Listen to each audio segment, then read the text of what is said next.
தலன்னு சொன்னாலே சில பேருக்கு தோனி ஞாபகம் வரும். அண்ட் சில பேருக்கு அஜித் குமார் ஏகே ஞாபகம் வரும். 2 தல ஒரே இடத்துல பார்க்க போறோம் இன்னைக்கு. அண்ட் நெறைய எக்ஸைட்டிங் திங்ஸ் இருக்கு. ஸோ எஸ், இன்னைக்கு சிஎஸ்கே வர்சஸ் எஸ்ஆர்ஹெச் மேட்ச் தான் டைரக்டா போய் பார்க்க போறோம். எப்படி போகுது? சிஎஸ்கே இந்த மேட்சாவது ஜெயிக்கிறாங்களா அப்படின்னு பார்க்கலாம். ரொம்ப நேரம் நடந்ததுக்கப்புறம் கேட் நம்பர் 1 ரீச் பண்ணியாச்சு. இன்னைக்கு கேஎன்கே டெரஸில் பார்க்க போகிறோம். புது ஸ்டாண்ட்ஸ் எப்படி இருக்குன்னு பார்க்கலாம். Straight mid on you, so நல்லா தெரியும்னு நினைக்கிறேன். இன்னைக்கு என்னோட ஸ்கூல் சீனியர் கூட தான் மேட்ச் பார்க்க வந்திருக்கோம். Shri Ganesh, cricketer and photographer. அவரோட ஃபோட்டோகிராஃபி பேஜும் லிங்க்கில் கொடுக்குறேன், செக் அவுட் பண்ணி பாருங்கள், நல்லாயிருக்கும். வந்த உடனே 2 விக்கெட்டு. இதில் ஜடேஜாவோட பேட் சைஸை செக் பண்ணுறாங்க. அவர் எப்படியா அடித்தார்? இந்த சீசனில் அடிக்கவே இல்லையா? அவர் பேட்டையா செக் பண்ணுறீங்க? யாரை பார்த்துட்டு அடிக்க மாட்டேன்னு சொன்னேன்னு சொல்லிட்டு ஒரு H4.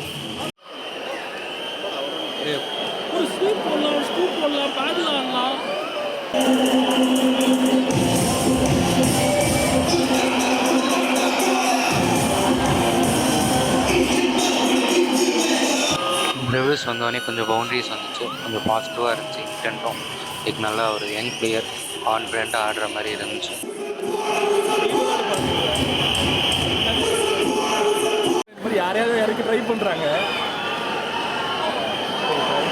நிறைய விக்கெட்ஸ் போயிட்டு இருந்துச்சு. 76 for 4 இருந்தாங்க 10 ஓவர்ஸில்.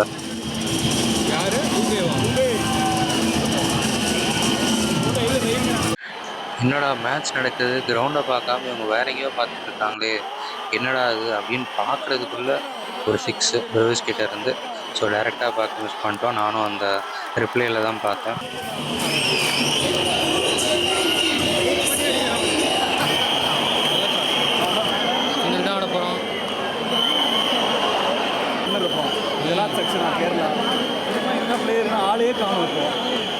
இன்னொரு 6 பிரவேஸ் கிட்ட இருந்து மிட் ஆஃப் மேலே செம ஷாட்.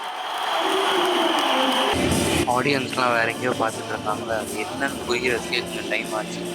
நீங்கள் மேட்ச் ஃபாலோ பண்ணியிருந்தீங்கன்னா உங்களுக்கு தெரிஞ்சிருக்கும் கண்டிப்பாக யார் வந்துருந்தாங்கன்ட்டு. மியூசிக், பேக்ரவுண்ட் மியூசிக் போட்டாலே கண்டுபிடிக்கலாம். ஸோ அந்த பர்சன் 3, 2, 1.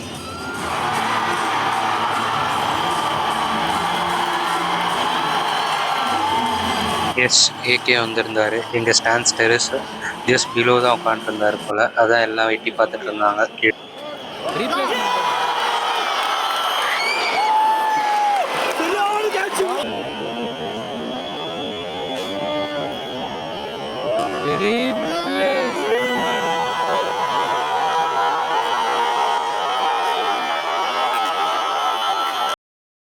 ஏண்டா டேய், எனக்குன்னே வருவீங்களாடா? ஏன்ட்ட சரசம் பண்றக்கே ஓட்டாப்பே உங்களை பெற்றுறாங்களா? எக்ஸ்ட்ராடனரி கேட்ச் கமெண்டோ மெண்டஸ் கிட்ட இருந்து யாருமே எக்ஸ்பெக்ட் பண்ணல. பிறகு செம்மையாக ஆடிட்டு இருந்தார். ஃப்ளோவே சுத்தமாக பிரேக் பண்ணிடுச்சு. இவன் தூபி அவுட்டு. இப்போ யார் வரான்னு சத்தத்தை வச்சு எனக்கு தெரிஞ்சிருக்கும்னு நினைக்கிறேன்.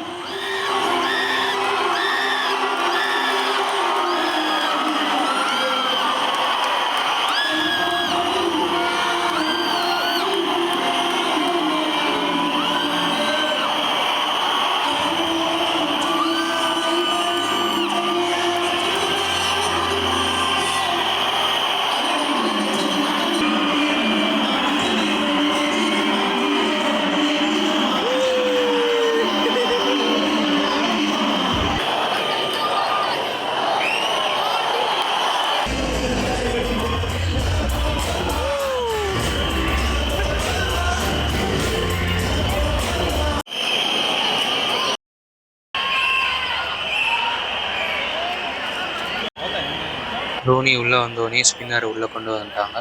ஸோ ஸ்ட்ரகிள் பண்ணியிருக்காருன்னு தெரியும் எல்லாரும் தோனி ஸ்பின்னர்ஸ் கிட்ட. ஸோ கரெக்டாக கொண்டு வந்தாங்க. பட் ஓகே, அவரில் காட்டிட்டார். எடுத்து அனுப்பிச்சு விட்றாரு.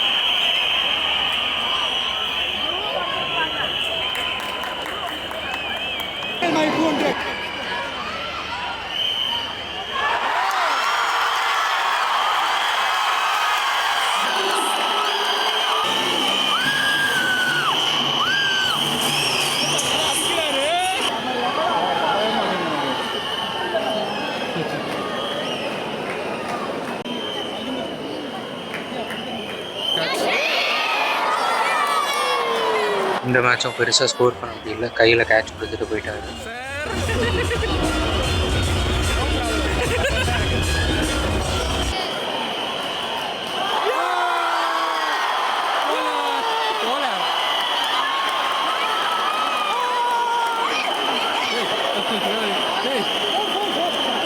மூடாதான் லாஸ்ட்டில் அடிக்க ரொம்ப ட்ரை பண்ணிட்டு இருந்தார். அவருக்கு படவே இல்லை சுத்தமாக. ஒரு பால் பட்டுச்சு, அதுவும் பவுண்டரிக்கு போகாமல் மிஸ் ஆயிடுச்சு, ஸ்டாப் பண்ணிட்டாங்க.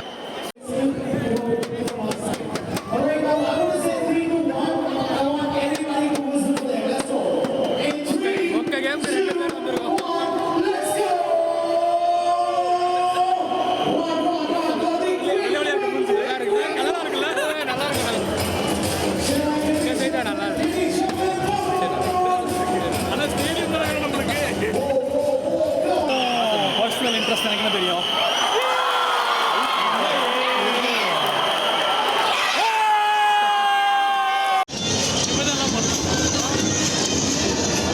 டுவெண்ட்டி ஓவர்ஸில் 154 தான் அடித்தாங்க.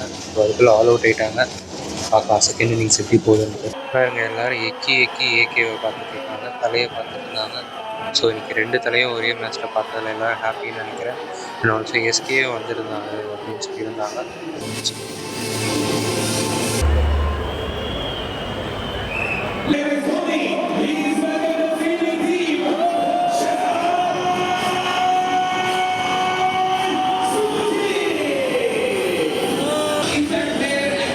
இந்த மாதிரி பேனர்ஸ் நிறைய போட்டிருந்தாங்க கிரவுண்டை சுற்றி, பார்க்க செம்மையாக இருந்துச்சு. பட் எல்லாம் ஒரு மார்க்கெட்டிங் தானே, இந்த மாதிரி இருந்துச்சு. எப்படி அவ்வளோ பேர் பிடிக்கிறாங்க? உள்ளே இருக்காங்களா எல்லாரும்? உள்ளே இருப்பாங்க.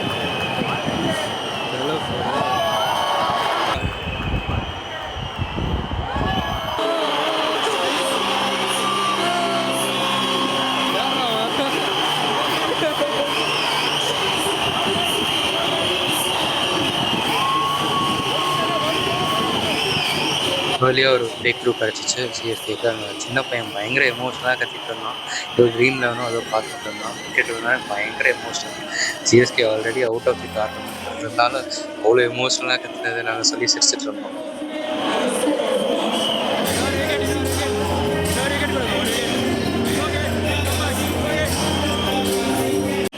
டிராவிஸ் ஹெட்டோட விக்கெட்டும் ஏர்லியாக எடுத்துட்டாங்க. ஸோ ஒரு நல்ல ஸ்டார்ட்டாக இருந்துச்சு. பட் இருந்தாலுமே அவங்க பவுண்டரிஸ் நிறைய ஸ்கோர் பண்ணியிருந்தாங்க.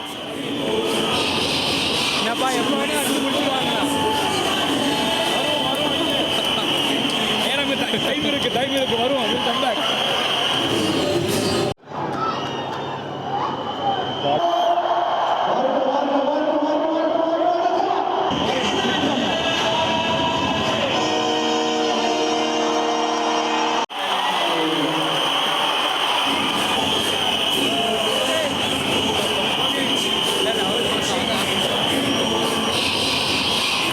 ரெண்டு விக்கெட் வந்துருந்துச்சு. இஷான் கிஷன் அண்ட் அனிகேத் வர்மாவோட விக்கெட். ஸோ நல்லா இருந்துச்சு. திருப்பி வந்து சிஎஸ்கே மேட்ச்குள்ளே வந்திருந்தாங்க.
இன்னுமா நம்பிட்டு இருக்கீங்க?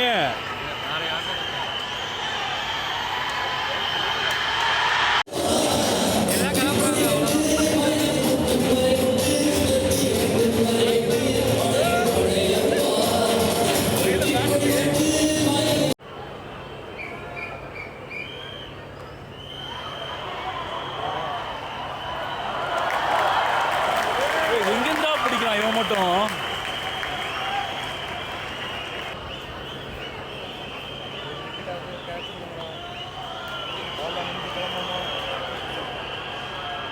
அடிச்சிட்டாங்களா?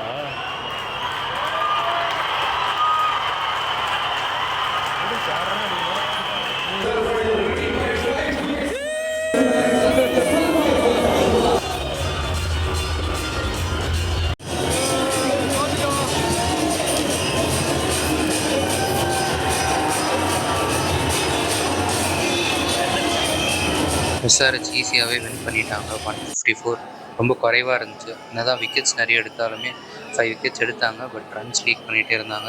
அண்ட் எஸ்ஆர்ஹெச்க்கும் சின்ன டோட்டல்னு தெரிஞ்சதுனால அவங்க பிளான் பண்ணி அழகாக விளையாடிட்டாங்க. ஸோ மேட்ச் முடிஞ்சோடனே பிளேயர்ஸ்லாம் கொஞ்சம் கிட்ட வந்தாங்க. அவங்களெல்லாம் பார்த்துட்டு சும்மா கூப்பிட்டு சில பேர் கை காமிச்சாங்க. இதில் தோனி கூட கை காமிச்சார் லைட்டாக போகிறப்போ. எல்லாரையும் பார்த்துட்டு அப்படியே கிளம்பியாச்சு. மேட்ச் முடிஞ்சு வீட்டுக்கு வரவே 2:30 ஆயிடுச்சு. ஸோ அடுத்த நாள் ரிவ்யூ பண்ணலாம் அப்படின்னு நினச்சி இந்த வீடியோ எடுத்தேன். பட் இந்த வீடியோ போஸ்ட் பண்ணுறதுக்கே 1 மந்த் ஆயிடுச்சு எனக்கு. ஸோ இதோட இந்த வீடியோவை முடிச்சுக்கலாம்.